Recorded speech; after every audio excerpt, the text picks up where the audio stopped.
जब भी आपको घबराहट महसूस हो रही हो या बहुत ज्यादा चिंता हो रही हो, तो अगर आप ध्यान देंगे तो आपको पता चलेगा कि आपके दिमाग में एक कहानी बार बार घूमी जा रही है, जिसकी वजह से आप एंग्शियस फील कर रहे हैं। मतलब कि आपको घबराहट हो रही है।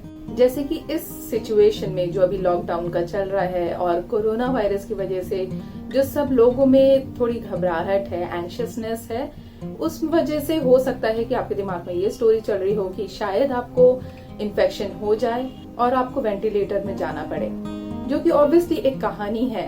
पर वो कहानी हमारे दिमाग में ही रह के वो इतनी ज्यादा वर्स्ट हो जाती है, जिस वजह से हम कई बार एंग्शियस ज्यादा ही फील करने लगते हैं और कई लोगों को पैनिक अटैक भी आता है। मैं रिसेंट टाइम में देख रही हूँ, मुझे बहुत सारे ऐसे कंसर्न सुनाई दे रहे हैं अपने फैमिली मेंबर्स से, अपने फ्रेंड्स से या फिर कई सारे पेशेंट से भी, कि उनको ऐसा लगता है कि शायद उनको कुछ हो जाए, जिस वजह से उनको पैनिक फील होने लगता है।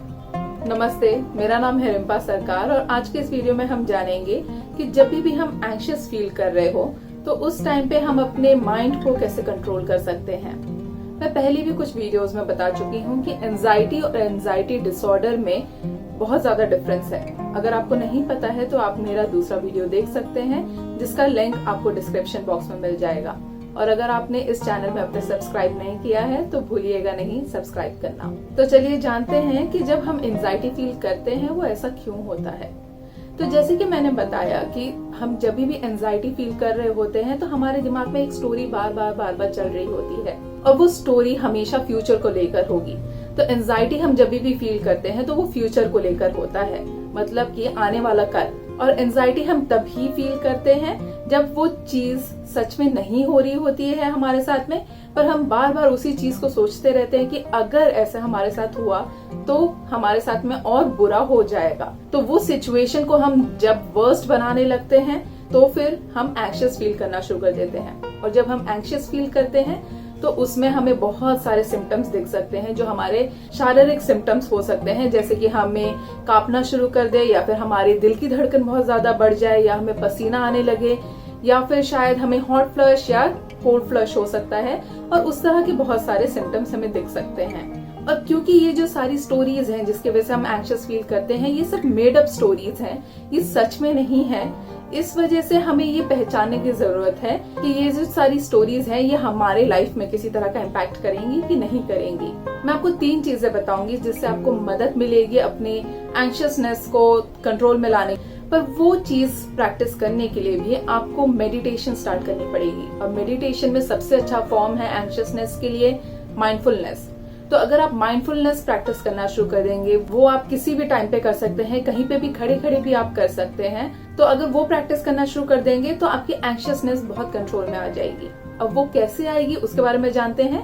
जब हम माइंडफुलनेस प्रैक्टिस करते हैं तो हम प्रेजेंट के बारे में सोचते हैं, जो हमारे आसपास चीजें हैं, जो चीजें घट रही हैं या फिर जो चीजें हमारे बॉडी में भी फील हो रही है। जब हम उस चीज को हम ध्यान देने लगे तो हम अपने फ्यूचर के बारे में भूल जाते हैं। अगर मैंने एक ग्लास का बॉटल भी पकड़ा है और अगर मैं उस बॉटल को भी फील करने की कोशिश करूंगी, वो बॉटल का टेम्परेचर कैसा है, वो बॉटल का वेट कितना है, तो अगर मैं वो भी करना शुरू कर दूंगी, विच मीन्स कि मैं मेरे आसपास में जो चीज है उस पर कॉन्सेंट्रेट कर रही हूँ, मैं फ्यूचर के बारे में कॉन्सेंट्रेट नहीं कर रही हूँ। और जैसे कि मैंने बताया, एंजाइटी में हम फ्यूचर के बारे में सोच रहे होते हैं, जिसका मतलब ये है कि अगर मैं माइंडफुलनेस प्रैक्टिस करूँ, वो फ्यूचर की जो मेरी स्टोरीज हैं जिसकी वजह से मैं एंग्शियस फील कर रही हूँ, वो चीज को मैं भूल जाऊंगी और मेरे पास में जो चीजें हैं उस चीज को मैं ज्यादा इंपॉर्टेंस दूंगी। ये मुझे मदद करेगा मेरे एंग्शियसनेस को कम करने के लिए। उसके साथ में ही हम प्रेजेंट को जब फील करना चाहें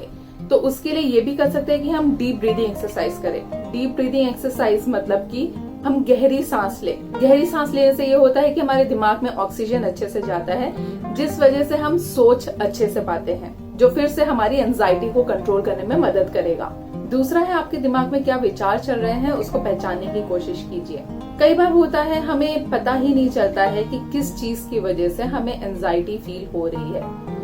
तो आप उसके लिए ये कर सकते हैं कि जब भी आप एंग्शियस फील करते हैं, 2 सेकंड के लिए अपने आप को रोकिए और ये सोचिए कि आपके दिमाग में क्या विचार आ रहे हैं उस समय, कि क्या चीज थी जिस वजह से मुझे ये एंजाइटी फील होना शुरू हुई। इस चीज को आप नोटिस करने के लिए ये भी कर सकते हैं कि एक डायरी में लिखना शुरू कर दीजिए वो विचारों को।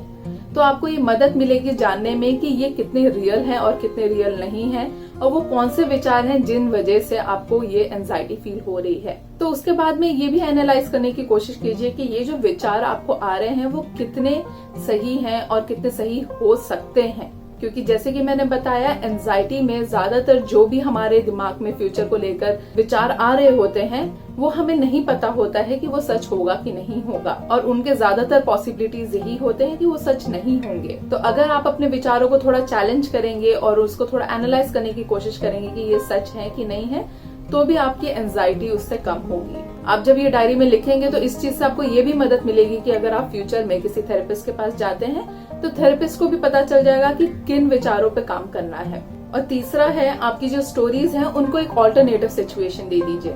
मतलब कि जैसे कि मैंने पहले एक एग्जांपल आपको दिया था कि अगर मुझे इन्फेक्शन हो जाए और शायद उस वजह से मुझे वेंटिलेटर पे जाना पड़े, तो इस मेड अप स्टोरी के लिए मैं ऑल्टरनेटिव अपने आप को ये दे सकती हूँ कि हो सकता है अगर मुझे इन्फेक्शन हो तो मुझे माइल्ड सिम्टम्स ही हो, और कुछ टाइम के लिए अगर मैं क्वारंटीन में रहूं तो उसके बाद में मैं ठीक भी हो जाऊंगी। इससे ये होगा कि मेरी एंजाइटी पूरी तो नहीं चले जाएगी, पर एटलीस्ट पहले जितना सीवियर था एंजाइटी उससे कंट्रोल में आ जाएगा। पर अगर आपको लग रहा है कि आपकी एंजाइटी आपके हाथ से जा रही है और ये शायद खाली एंजाइटी नहीं है पर शायद मेंटल इलनेस वाला एंजाइटी डिसऑर्डर है, तो फिर आपको एक प्रोफेशनल से मिलने की जरूरत है। अगर आपको उसके सिम्टम्स नहीं पता है तो आप मेरे दूसरे वीडियोस देख सकते हैं। और ये जो हमारे आसपास अभी चल रहा है इन्फेक्शन की वजह से, जो हमारा एटमॉस्फेयर है, और उसी के साथ में हर दिन एक ना एक ऐसी घटना भी घट रही है जिस वजह से हम बहुत ही ज्यादा चिंता या घबराहट में रहने लगे हैं। तो एंग्शियस फील हम सभी कर रहे हैं, और उसी के साथ में एंजाइटी और एंजाइटी डिसऑर्डर के लिए ट्रीटमेंट भी अवेलेबल है।